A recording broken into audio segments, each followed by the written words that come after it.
नन्ही शार्क मछली समंदर के ऊपर आने को बेताब थी, क्योंकि जब से वो पैदा हुई थी इसने समंदर के ऊपर इसने मोटी सी बर्फ की तह को ही देखा था। रोजाना तमाम सहेलियां मिलकर बैठती थी और आपस में इसी मौजू पर बात करती थी कि सूरज कैसा नजर आता होगा और पानी की सतह पर खेलने में कैसे मजे आते होंगे।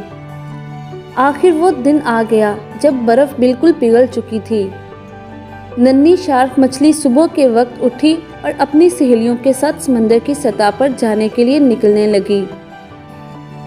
तब इसकी वालिदा ने ताकीद की कि ज़्यादा देर ऊपर ना खेलना और एहतियात लाजमी करना। शार्क मछली ने वालिदा की नसीहत सुनी अनसुनी कर दी और घर से निकल गई। शार्क मछली ने सहेलियों को इकट्ठा किया और वो सतह समंदर की तरफ चल दी।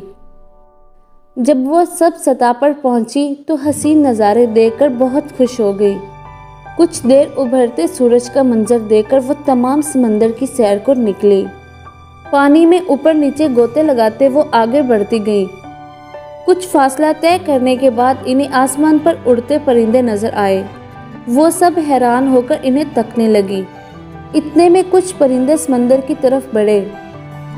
मछलियां समझी कि शायद परिंदे इनसे दोस्ती करने आ रहे हैं। नन्ही शार्क मछली इनसे मिलने के लिए जोर से ऊपर की तरफ उछली, जिसे आसमान से आते परिंदे ने झट से अपनी चोंच में पकड़ा और वापस आसमान की तरफ उड़ गया।